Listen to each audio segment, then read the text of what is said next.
যখন কর্ণকে সে সত্য জানালাম তখন বিলম্ব ঘটে গেছে, আর যখন পঞ্চ পাণ্ডবকে জানালাম কর্ণ তাদেরই জ্যেষ্ঠ ভ্রাতা, তখন কর্ণ মৃত। উপরন্তু কুরুক্ষেত্রের অগণিত শব্দের মধ্যে দাঁড়িয়েই পুত্র যুধিষ্ঠির অভিশাপ দিল আমাকে। নারী জাতির কোনো কথাই থাকবে না গোপন কখনো। স্বয়ম্বর সভা থেকে দ্রৌপদীকে জয় করে ফেরার পর অনবধানে তা পঞ্চপাণ্ডবে ভাগ করে নেবার যে আজ্ঞা, আমার সে ভুল পারতেন না কি ব্যাসদেব সংশোধন করতে? উপরন্তু এক নারীকেই পঞ্চভ্রাতার সম্ভোগের বিভিন্ন উপায় ও শর্ত স্থির করে তাকেই স্থায়িত্ব দিলেন। আমি এক নারী, এক মা, বুঝিনি কি এক পুরুষকে বিবাহ করে পঞ্চপুরুষের ভোগ্যা হওয়ার মানসিক যন্ত্রণা?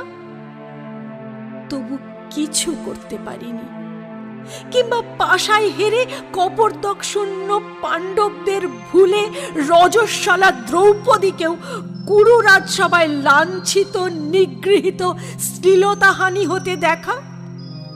নিশ্চুপে সহ্য করেছি সবই, আর শেষে আমারই পুত্র অর্জুনের হাতে আমার প্রথম পুত্র কর্ণের নিধন। কুরুক্ষেত্রের যুদ্ধে কি কেবল অধর্মের পরাজয় ছিল? ধর্মের পরাজয় তো দেখেছি আমি স্বচক্ষে। আমার জীবন জুড়ে মেনেও নিতে হয়েছে নির্বিকারে।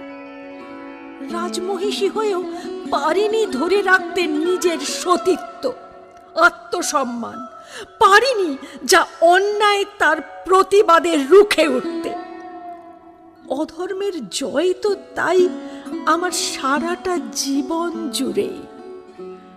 পাণ্ডবেরা হস্তিনাপুরের রাজা হলো, অশ্বমেধ যজ্ঞ হলো, আমি শতযুগ আশ্রমে স্বেচ্ছা নির্বাসনে তখনই এক দাবানলে মৃত্যু ঘটল আমার।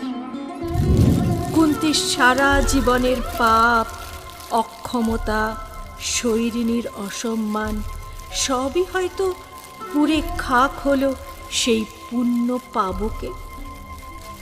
কুন্তী পঞ্চকন্যার অন্যতম সতী, এই পরিচয় দেবার সময় আমার সারাটা জীবনের ঘটনা প্রবাহ উপলব্ধি করে দুপোটা চোখের জল তোমরা